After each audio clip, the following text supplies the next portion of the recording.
변박 목사의 아침 묵상 2025년 7월 13일 주일 아침입니다. 오늘은 레위기 23장 26절로 32절 말씀을 통해서 속죄일로 가르치신 주일 예배, 이런 제목으로 말씀 묵상의 은혜를 나누겠습니다. 어제 주일을 준비하는 날 갑작스런 일정 변경으로 당황된 날이었지만 겸손히 하나님 앞에 서는 시간으로 선용하며 준비할 수 있었습니다. 또 준비하면서 하나님이 주신 은혜가 너무 감사해서 정말 내게 꼭 필요한 시간이었음을 깨닫게 해주셔서 감사드립니다.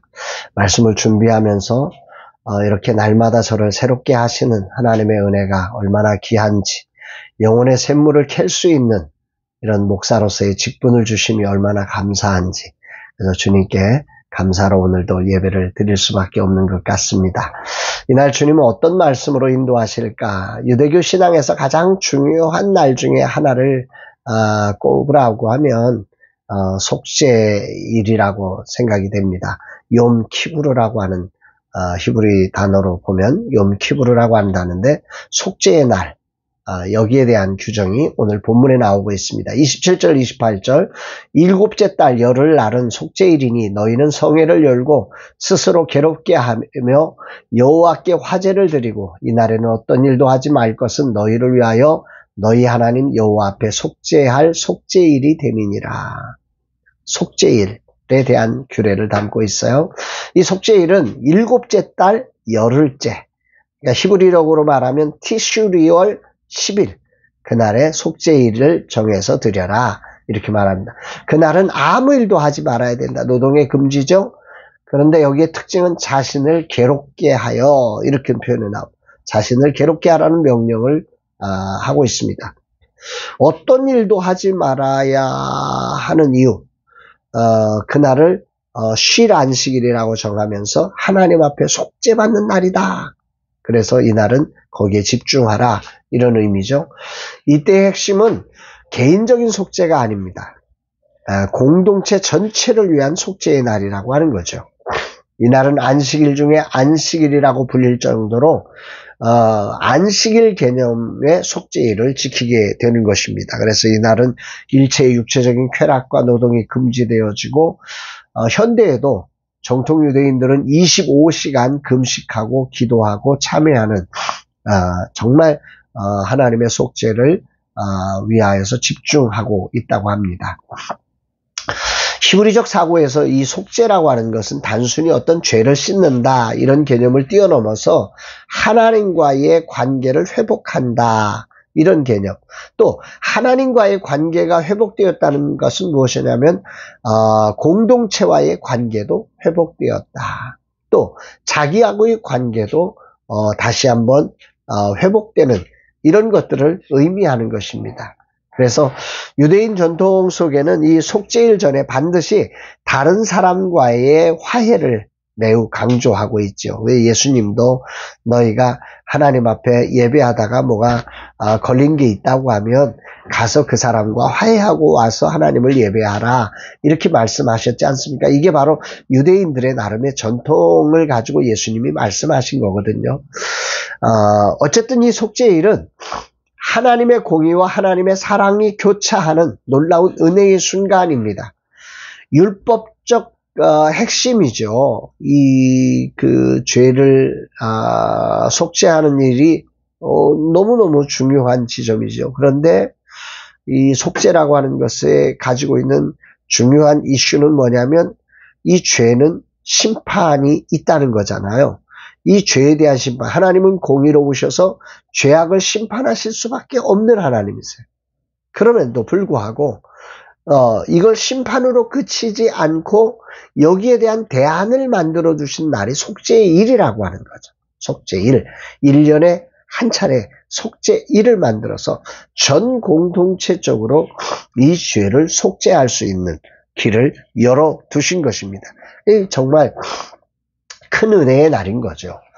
이 은혜의 순간에 중요한 것은, 이 규정에서 중요한 것은 스스로 괴롭게 하는 것입니다. 하나님께서 정하신 공동체적 속죄의 날이지만 그 참여는 다시 말하면 철저히 개인적이다. 공동체적으로 속죄가 일어나지만 개인적으로 스스로 괴롭게 해야 한다는 거예요. 다시 말하면 마음의 진정성에서 이 속죄의 결과가 이루어지는 거다라고 하는 거죠. 이 표현을 히브리 원문의 뜻으로 보면 너희의 영혼을 괴롭게 하라 뭐 이런 뜻이에요. 정말 우리의 영혼, 내 내면, 그러니까 겉으로는 어떤 외형적 형식이 아니라는 거죠.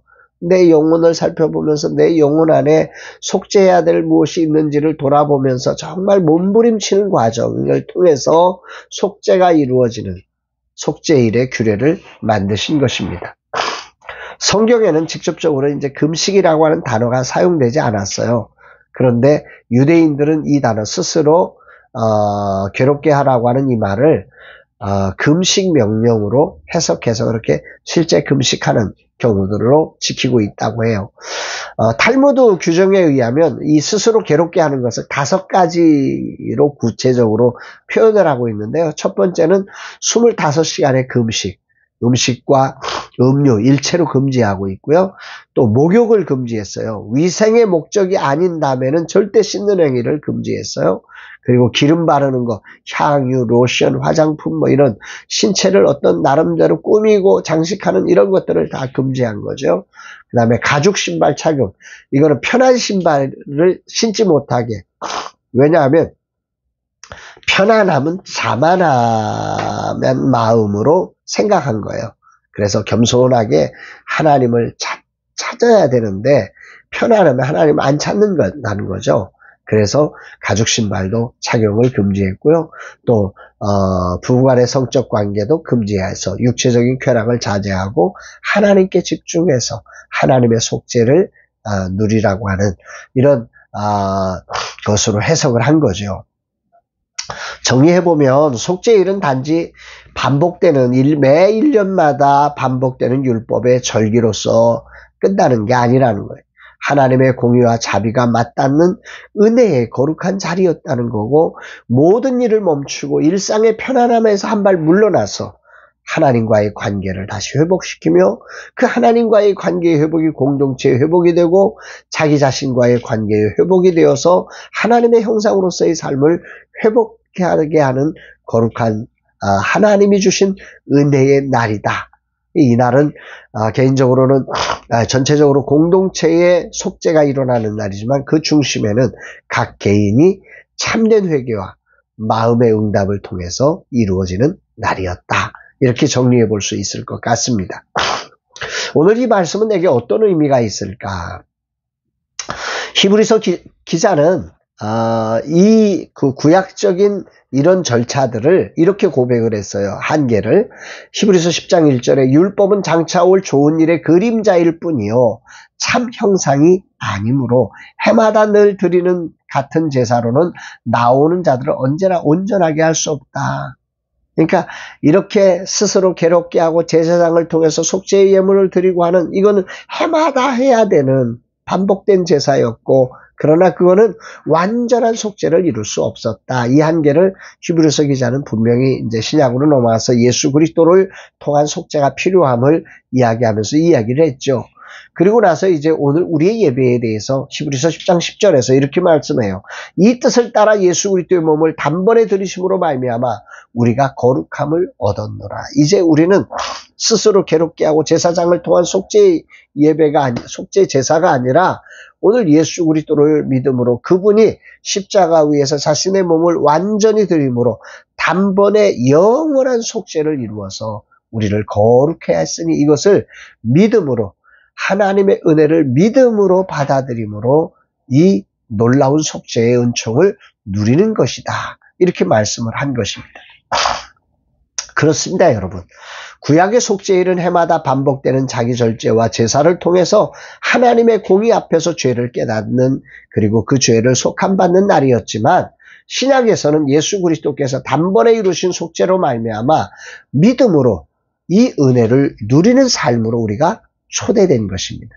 그래서 그 초대장을 받아들여서 그대로 예수를 믿음으로 우리는 속죄함을 받는 것입니다. 이제 더 이상의 율법적 의식을 반복할 이유가 없다는 말이죠. 그러나 그 은혜에 합당한 삶, 마음의 회개는 여전히 오늘 우리에게도 동일하게 작동되는 원리입니다. 거룩한 주일을 맞아서 예수 그리스도로 말미암아 누리는 이 영원한 속죄의 은총을, 이 속죄일의 그 규례를 묵상하면서 정말 다시 한번 이 거룩한 주일 예배를 점검하게 하신 하나님을 묵상하게 됩니다. 스스로 괴롭게 하여 이 속죄의 은총에 참여하도록 하신 그 뜻을 이 거룩한 주일 예배에 어떻게 적용하는 것이 하나님의 뜻일까 생각해 봅니다. 이 말씀이 생각나요. 마태복음 16장 24절에 누구든지 나를 따라오려거든 자기를 부인하고 자기 십자가를 지고 나를 따를 것이니라. 속죄의 은총이 하나님의 형상대로 우리를 살도록 이끄신 은혜라면 하나님 나라 백성으로서의 삶의 전환이 이루어져야 되는 거죠. 그 길이 바로 이제는 자기를 부인하고 내 생각, 내가 생각하는 어떤 것들로 살지 않고 하나님의 말씀을 따라 자기를 부인하고 정말 말씀을 따라가며 내게 주신 사명을 짊어지고 감사로 걸어가는 삶이 진정한 오늘 우리가 이 속죄의 정신을 가지고 감사로 드리는 예배를 드려야 할 것이다 생각을 해봅니다. 오늘도 주어진 나의 삶에 내 생각을 다 내려놓고 내가 감당해야 할 몫을 감사로 감당하며 나아가는 그런 주일 예배가 되기를 다짐합니다. 오늘 내게 주어진 몫에 대한 내 생각은 철저히 부인하렵니다. 그리고 그 맡기신 그 사명에 주님의 뜻과 뜻에 정말 충성과 감사로 온전히 헌신되는 거룩한 날 되기를 바랍니다. 이제 완전하고 영원한 속죄의 은총을 받은 나는 제사장이나 스스로 괴롭게 하는 구약적 제사에 의존하지 않는 인생입니다.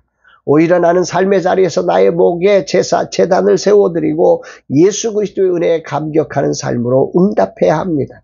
그것이 바로 속죄의 은총을 살아나는 예배자의 삶이 아닌가 생각합니다. 주님이 거룩한 주일에 주님을 예배하는 자로 속죄의 은총을 입고 하나님을 영화롭게 할 수 있는 감사로 예배하게 하심에 감사드립니다. 오늘 이 하루 나의 삶이 주님께 드리는 예배가 되게 하시고 내 삶의 십자가를 사랑으로 지게 하옵소서. 주님만 따르게 하옵소서 고백합니다. 사랑하는 여러분, 오늘 이 거룩한 주일에 속죄의 은총은 주어진 삶을 감사로 살아내야 할 소망임을 기억하면서 내 생각을 부인하고 주어진 사명의 십자가를 감사로 받고 헌신하는 우리 모두가 되어서 하나님을 영화롭게 하는 복된 예배자 되시기를 주의 이름으로 축복합니다. 사랑합니다, 여러분.